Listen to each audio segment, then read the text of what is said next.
जितनी दास्तानें भी हैं रोशन और हसीन, लोग जितनी दास्तानें भी हैं रोशन और हसीन, ए भिटाई आपने बख्शी है उनसे आगही, आपने सिंधी ज़बां में उनको बख्शा है जमाल, आप हैं सिंधी अदब की जावेदानी रोशनी। और ये अपनी ज़बान, वतन, मिट्टी, सिंध और इंसानियत अखलाकियात से अकीदत का इजहार आपके कलाम के बुनियादी वصف हैं। आपने शायरी में एक नई सिंफ वाई भी ईजाद की, जिसकी हैत की एक ख़ास टेक्निक है और गज़ल और काफ़ी से भी आप बहुत मुशाबत रखती है। आप समा के बेहद शौकीन थे, गायकी के सुरों से मुकम्मल आगही थी और इन सुरों के मुख्तलिफ नाम रखे हुए थे। ये सुर दास्तानों में बटे हुए हैं और हर दास्तान के पस मंज़र में ये वाई की सिंफी इस्तेमाल की गई है। आपने गुलिबात को मरकज़ी तख़य्युल बनाने के लिए सिंध की लोक दास्तानों को दिलचस्प और हकीकत पसंदाना अंदाज़ दिया। आप जय्यद आलिम दीन थे। आपने अपने अशार में बाकसरत आयात, कुरानी अहादीस और अहले बैत को जगह दी है। आपने हुसैनी फ़लसफ़ा हयात को इस्लाम की निशात सानिया का नुक्ता आगाज़ करार दिया।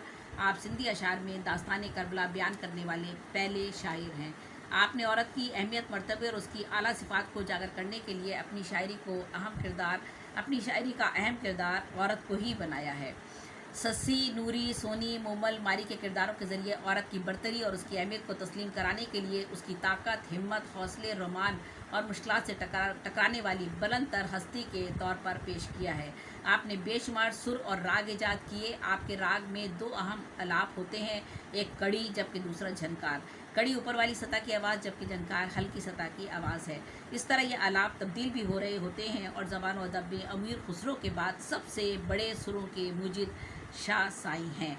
भिटाई के मज़ार पर उस्ताद जड़ियल फ़कीर 45 बरसों से भिट शाह के सुरों में अपनी आवाज़ का जादू आज भी जगा रहे हैं। इस वक्त 101 गुलकार वहाँ शाह लतीफ़ के हर सुर को गाने के लिए मखसूस पहर में मुकर्रर हैं। मैं जाकर देख चुकी हूँ और उनको सुन चुकी हूँ। रात को पूरब, यमन, कल्याण और दीगर सुर गाए जाते हैं। सुबह के औकात में मारवी, बिलावल, आसा, रब, रामकली वगैरह गाए जाते हैं।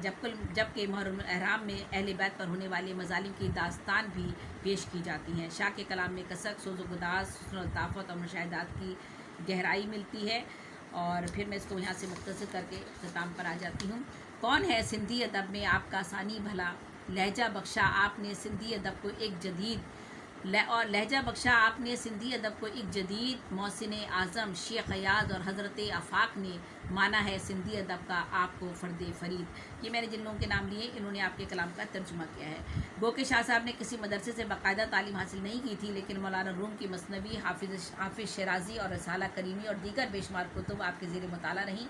आपने इश्क़ हकीकी और मार्फत इलाही, वहदानियत, मोहब्बत और इंसान दोस्ती के दर्स के ज़रिए मज़लूम और बेबस इंसानों को जीने की राह दिखाई। आपका कलाम आला व अरफा रफ़तों का तर्जुमान है। साईं लतीफ़ ने अमलन, आसाइशों, राहतों, वडेरों, जागीरदारों, सरमायादारों, नवाबों की सोबत से किनारा कशी अख्तियार की और आम मजलूम आदमी की मोहब्बत को अपनाया। भूख के कमज़ोर आदमी का दुख दर्द उनके कलाम का परतो है। आपके कलाम का ज़्यादातर हिस्सा उर्दू तर्जुमा शेख अयाज ने किया है, आगा सलीम ने किया है, जबकि आफाक सिद्दीकी साहब, मोहसिन आज़म, मोहसिन अली आबादी, सिराजुद्दीन ज़फ़र ने उनके कलाम को ज़बान दी और उनके कलाम पर तनकीदी और इजमाली खाके पेश किए हैं। वो सिराजुद्दीन ज़फ़र, आगा सलीम खुश नज़र कहते हैं उनको बड़ा शायर शऊर ज़ात का। तर्जुमा आगा सलीम खुश कलम का है हंसी, वो भिटाई फ़र्क बतलाते हैं दिन और रात का। शाह साई के अफ़कार, पैगामात और तालीमात हर अहद, हर इलाके के लोगों के लिए मशअल राह हैं। उनके कलाम में आफाकियत है। वो नस्ल आदम के लिए आलमगीर मोहब्बत के दाई हैं।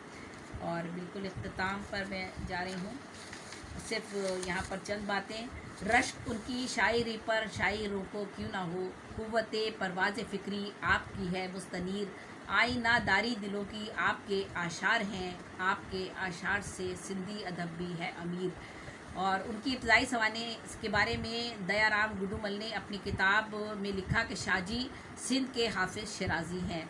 अंग्रेज़ वक़ुआ निगार रिचर्ड बर्टन कहते हैं कि शाह के कलाम में मूसीकी, नगमगी, नज़ाकत और तरन्नुम और आहंग और राहत वो सुकून देता है जो हमें कहीं और नज़र नहीं आता। वो अपने कलाम में आम लोगों के दुख सुख की तस्वीरें खूब उतारते हैं। और डॉक्टर एन मेरी शेमल कहती हैं कि शाह का कलाम इंसानी रूह का तर्जुमान है। शाह की शायरी के मुतरजिम आगा सलीम कहते हैं कि शाह के कलाम के शेरी कमालात ने सिंध में एक नए अदबी सकाफती और तहजीबी दौर का आगाज़ किया। एस टी सॉर्ले ने अपने ख़त में लिखा کہ کچھ کلام شاہ لطیف سے مطلب انہوں نے مختلف شعراء کا نام لیا ہے، ریچرڈ وغیرہ کا، جن کا انہوں نے کہا ہے کہ ان لوگوں کے کلام جو ہے کچھ حد تک شاہ لطیف سے مماثلت رکھتا ہے، لیکن جو کلام میں کمال حاصل شاہ صاحب کو ہے وہ کسی اور کو حاصل نہیں ہے۔ آخر میں اختتام کرتی ہوں، زندگی حضرت بھٹائی کی رہی حق کی امی، شاعری سے آپ نے بخشی ادب کو روشنی، شاہ میں سندھی ادب کے آفتاب و ماہتاب، شاہ سے سندھی ادب میں ہو گئی جلوہ گری۔ تو میں نے اسے کوشش کی ہے کہ شاہ عبداللطیف کی جو شخصیت ہے اور جو قد و کاٹ ہے ان کا، اور جو ان کا مرتبہ اور مقام ہے، اس کا تو حق ہم میں سے کوئی بھی ادا نہیں کر سکتا۔ میں نے تھوڑی سی کوشش کی ہے، اور آج ہم بہت خوش ہیں کہ ہمارے درمیان میں افروز نعت خسرو صاحب نے صدارت کی ہمارے اس پروگرام کی، اور ماشاءاللہ پوری دنیا سے ہمارے ساتھ تمام شعراء جو بھی شریک ہوئے